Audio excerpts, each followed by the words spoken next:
ಭಾರತೀಯ ಸಂಸ್ಕೃತಿಯಲ್ಲಿ ಹಬ್ಬಗಳಿಗೆ ತನ್ನದೇ ಆದ ಮಹತ್ವ ಇದೆ. ಒಂದೊಂದು ಹಬ್ಬಗಳ ಹಿಂದೆಯೂ ಅದರದ್ದೇ ಆದ ದಂತಕಥೆಗಳಿವೆ.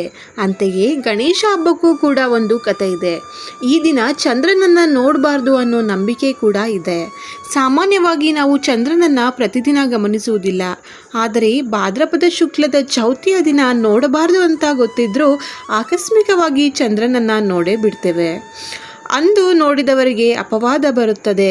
ಆದರೆ ಕೃಷ್ಣ ಪಕ್ಷದ ಚಂದ್ರನನ್ನು ನೋಡಿದರೆ ಆ ಅಪವಾದ ದೂರವಾಗುತ್ತದೆ ಅಂತ ನಂಬಿಕೆ ಇದೆ. ಪುರಾಣಗಳಲ್ಲಿ ವಿಘ್ನ ವಿನಾಶಕನಿಗೆ ಅತ್ಯಂತ ಮಹತ್ವವಾದ ಸ್ಥಾನವಿದೆ. ಗಣನಾಯಕ ಪ್ರಥಮ ಪೂಜಿತ ಗಣಪನಿಗೆ ಚತುರ್ಥಿ ದಿನದಂದು ಈ ಒಂದು ಕೆಲಸ ಮಾಡಿದರೆ ಆ ವರ್ಷ ಪೂರ್ತಿ ಅನಾಹುತಗಳು ತಪ್ಪಿದ್ದಲ್ಲ. ನಮಸ್ಕಾರ ಫ್ರೆಂಡ್ಸ್, ಹೇಗಿದ್ದೀರಾ? ಜ್ಯೋತಿ ಕ್ರಿಯೇಷನ್ ಯೂಟ್ಯೂಬ್ ಚಾನಲ್ಗೆ ತಮ್ಮೆಲ್ಲರಿಗೂ ಆತ್ಮೀಯವಾದ ಸ್ವಾಗತ. ಫ್ರೆಂಡ್ಸ್, ಈ ವಿಡಿಯೋದಲ್ಲಿ ನಾನಿವತ್ತು ಗಣೇಶ ಚತುರ್ಥಿಯನ್ನು ಎಲ್ಲರೂ ಆಚರಿಸ್ತೀವಿ. ಆದರೆ ಗಣೇಶ ಚತುರ್ಥಿಯ ದಿನ ಚಂದ್ರನನ್ನು ಯಾಕೆ ನೋಡಬಾರ್ದು? ಒಂದು ವೇಳೆ ಚಂದ್ರನನ್ನು ನೋಡಿದರೆ ಅಪವಾದ ನಮಗೆ ಖಂಡಿತ ಕಟ್ಟಿಟ್ಟ ಬುತ್ತಿ ಅಂತಲೇ ಹೇಳ್ಬೋದು. ಹಾಗಿದ್ರೆ ಈ ಅಪವಾದದಿಂದ ಹೊರಗೆ ಬರಲು ಏನು ಮಾರ್ಗ ಇದೆ ಅಂತ ಈ ವಿಡಿಯೋದಲ್ಲಿ ನಾನು ನಿಮಗೆ ಹೇಳ್ತಾ ಇದ್ದೀನಿ. ವಿಡಿಯೋವನ್ನು ಎಲ್ಲೂ ಸ್ಕಿಪ್ ಮಾಡದೆ ಕೊನೆವರೆಗೂ ವಿಡಿಯೋವನ್ನು ನೋಡಿ. ಸ್ನೇಹಿತರೆ, ಯಾರೆಲ್ಲ ಇನ್ನು ನಮ್ಮ ಚಾನಲನ್ನು ಸಬ್ಸ್ಕ್ರೈಬ್ ಮಾಡ್ಕೊಳ್ಳದೆ ವಿಡಿಯೋವನ್ನು ನೋಡ್ತಾ ಇದ್ದೀರೋ ದಯವಿಟ್ಟು ಎಲ್ಲರೂ ಚಾನಲನ್ನು ಸಬ್ಸ್ಕ್ರೈಬ್ ಮಾಡ್ಕೊಳ್ಳಿ, ಬೆಲ್ ಐಕನ್ನ ಪ್ರೆಸ್ ಮಾಡಿ. ಸೊ ನಾನು ಹಾಕುವಂಥ ಪ್ರತಿಯೊಂದು ವಿಡಿಯೋದ ನೋಟಿಫಿಕೇಷನ್ ನಿಮಗೆ ಫಸ್ಟ್ ಬಂದು ತಲುಪುತ್ತೆ. ಫ್ರೆಂಡ್ಸ್, ವಿಡಿಯೋ ಇಷ್ಟ ಆದರೆ ಲೈಕ್ ಮಾಡಿ. ನಿಮ್ಮ ಅನಿಸಿಕೆ ಅಭಿಪ್ರಾಯಗಳನ್ನು ನನಗೆ ಕಮೆಂಟ್ ಮುಖಾಂತರ ಕೂಡ ನೀವು ತಿಳಿಸ್ಬೋದು. ಫ್ರೆಂಡ್ಸ್, ಆದಷ್ಟು ವಿಡಿಯೋವನ್ನು ನಿಮ್ಮ ಫ್ಯಾಮಿಲಿ ಫ್ರೆಂಡ್ಸ್ ಜೊತೆಗೆ ಶೇರ್ ಮಾಡಿ, ಸಪೋರ್ಟ್ ಮಾಡಿ. ಫ್ರೆಂಡ್ಸ್, ಬನ್ನಿ ವಿಡಿಯೋವನ್ನು ಸ್ಟಾರ್ಟ್ ಮಾಡೋಣ. ನಾನು ಹೇಳಿದ ಹಾಗೆ ವಿಡಿಯೋದಲ್ಲಿ ಗಣೇಶ ಚತುರ್ಥಿ ದಿನ ಚಂದ್ರನನ್ನು ನೋಡಿದ್ರೆ ಅದಕ್ಕೆ ಪರಿಹಾರ ಮಾರ್ಗ ಏನು ಅಂತ ನಾನು ಈ ವಿಡಿಯೋದಲ್ಲಿ ಹೇಳ್ತಾ ಇದ್ದೀನಿ. ಚಂದ್ರನನ್ನು ಯಾಕೆ ನೋಡಬಾರ್ದು ಅನ್ನೋದನ್ನು ಕೂಡ ನಾನು ಈ ವಿಡಿಯೋದಲ್ಲಿ ನಿಮಗೆ ತೋರಿಸ್ಕೊಡ್ತಾ ಇದ್ದೀನಿ. ಬನ್ನಿ ವಿಡಿಯೋನ ಸ್ಟಾರ್ಟ್ ಮಾಡೋಣ. ಚಂದ್ರನನ್ನು ಗಣೇಶ ಚತುರ್ಥಿಯ ದಿನ ಯಾಕೆ ನೋಡಬಾರ್ದು ಅಂತ ಕತೆ ಇಲ್ಲಿದೆ ಕೇಳಿ. ಮೊದಲ ದಿನ ತಾಯಿ ಸ್ವರ್ಣಗೌರಿಯ ಹಬ್ಬ, ಮರುದಿನ ಗಣೇಶನ ಹಬ್ಬ. ತಾಯಿಯನ್ನು ಮರಳಿ ಕರೆದುಕೊಂಡು ಹೋಗುವ ಕೆಲಸ ಗಣಪನದಾಗಿರುತ್ತೆ. ತಾಯಿ ಭೂಲೋಕಕ್ಕೆ ಬಂದು ಮರುದಿನವೇ ಅಜ್ಜಿ ಮನೆಗೆ ಬಂದು ಅಜ್ಜಿ ಮನೆಯಲ್ಲಿ ಮಾಡಿರುವ ವಿವಿಧ ಭಕ್ಷ್ಯ ಭೋಜನಗಳನ್ನೆಲ್ಲ ಸ್ವೀಕರಿಸಿ ತಾಯಿಯೊಂದಿಗೆ ಗಣೇಶ ಹಿಂದಿರುಗುತ್ತಿರುತ್ತಾನೆ. ಗಣಪತಿ ತನ್ನ ವಾಹನವಾದ ಇಲಿಯ ಮೇಲೆ ಕೂತುಕೊಂಡು ಚಂದ್ರಲೋಕಕ್ಕೆ ಬರುತ್ತಾನೆ. ಈ ವೇಳೆ ಚಂದ್ರನು ಗಣೇಶನನ್ನು ನೋಡುತ್ತಾನೆ. ಸರ್ವಾಂಗ ಸುಂದರನಾಗಿದ್ದ ಚಂದ್ರನು ಗಣಪತಿಯ ಆನೆ ಮುಖ, ಡೊಳ್ಳು ಹೊಟ್ಟೆ ಇಲಿ ವಾಹನವನ್ನು ನೋಡಿ ಅಪಹಾಸ್ಯ ಮಾಡಿ ನಕ್ಕು ಬಿಡುತ್ತಾನೆ. ಇದನ್ನು ನೋಡಿದ ಗಣಪನಿಗೆ ಕೋಪ ಬರುತ್ತೆ. ಅಲ್ಲದೆ, ಎಲೆ ಚಂದ್ರನೇ, ನಿನಗೆ ಸೌಂದರ್ಯ ಮದ ಹೆಚ್ಚಾಗಿದೆ. ಎಲ್ಲ ಲೋಕಗಳಲ್ಲಿ ಪೂಜಿಸುತ್ತಿರುವ ನನ್ನನ್ನು ನೀನು ಹಾಸ್ಯ ಮಾಡಿ ನಗುತ್ತಿರುವೆಯಾ ಮೂರ್ಖ? ಇಂದು ನಿನ್ನ ಅಹಂಕಾರಕ್ಕೆ ತಕ್ಕ ಪ್ರತಿಫಲ ಅನುಭವಿಸು.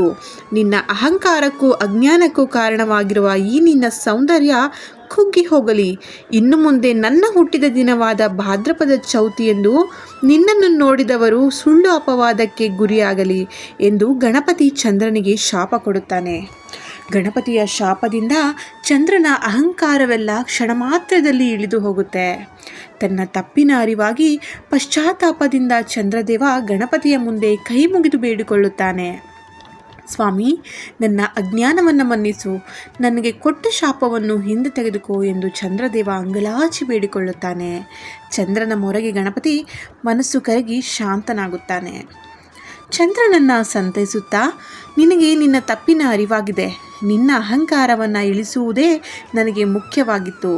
ಆದರೆ ಇವಾಗ ನಾನು ಕೊಟ್ಟಿರೋ ಶಾಪ ಎಂದಿಗೂ ಸುಳ್ಳಾಗುವುದಿಲ್ಲ. ಆದರೆ ಚೌತಿಯಂದು ನಿನ್ನ ನೋಡಿ ಅಪವಾದಕ್ಕೆ ಗುರಿಯಾದವರು ಇತರ ತಿಂಗಳುಗಳ ಕೃಷ್ಣ ಪಕ್ಷದ ಚೌತಿಯಂದು ನಿನ್ನನ್ನು ನೋಡಿದ ನಂತರವೇ ಎಲ್ಲರೂ ಊಟ ಮಾಡಲಿ.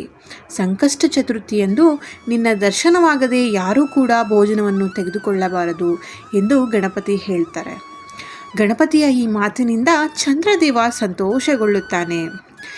ಇದೇ ಕಾರಣಕ್ಕಾಗಿ ಚೌತಿಯ ಚಂದ್ರನನ್ನು ನೋಡಿದರೆ ಅಪವಾದ ತಪ್ಪಿದ್ದಲ್ಲ ಎಂದು ನಮ್ಮ ಗುರು ಹಿರಿಯರು ಹೇಳ್ತಾರೆ. ಫ್ರೆಂಡ್ಸ್, ಈ ಗಣೇಶ ಚತುರ್ಥಿಯು ಗಣೇಶನು ಹುಟ್ಟಿದ ದಿನ. ಅಂದು ಗಣೇಶನಿಗೆ ವಿಶಿಷ್ಟ ಭಕ್ಷ್ಯ ಭೋಜನಗಳನ್ನು ಮಾಡಿ ನೈವೇದ್ಯವಾಗಿ ಅರ್ಪಿಸುವುದು ನಮ್ಮ ಸಂಪ್ರದಾಯದಲ್ಲಿದೆ. ಗಣೇಶ ಭೋಜನ ಪ್ರಿಯ. ಚಂದ್ರನ ದರ್ಶನವನ್ನು ಗಣೇಶ ಚತುರ್ಥಿ ಎಂದು ಯಾವುದೇ ಕಾರಣಕ್ಕೂ ಮಾಡಬಾರದು. ಹಾಗೇನಾದರೂ ಮಾಡಿದರೆ ವರ್ಷವಿಡೀ ಆಪಾದನೆ ಹಾಗೂ ಸಂಕಷ್ಟಗಳನ್ನು ಅನುಭವಿಸಬೇಕಾಗುತ್ತಾರೆ. ಫ್ರೆಂಡ್ಸ್, ಒಂದು ವೇಳೆ ಏನಾದರೂ ಗಣೇಶ ಚೌತಿಯಂದು ಚಂದ್ರನ ದರ್ಶನ ಮಾಡೇ ಬಿಟ್ಟಿರ್ತೀರಾ, ಏನಾಗುತ್ತೆ ಬಿಡು ಅಂತ ಯಾವುದೇ ಕಾರಣಕ್ಕೂ ಅಸಡ್ಡೆ ಮಾಡಬೇಡಿ ಫ್ರೆಂಡ್ಸ್. ಚಂದ್ರನ ದರ್ಶನವನ್ನು ಯಾವುದೇ ಕಾರಣಕ್ಕೋಸ್ಕರನೂ ಮಾಡಬಾರ್ದು.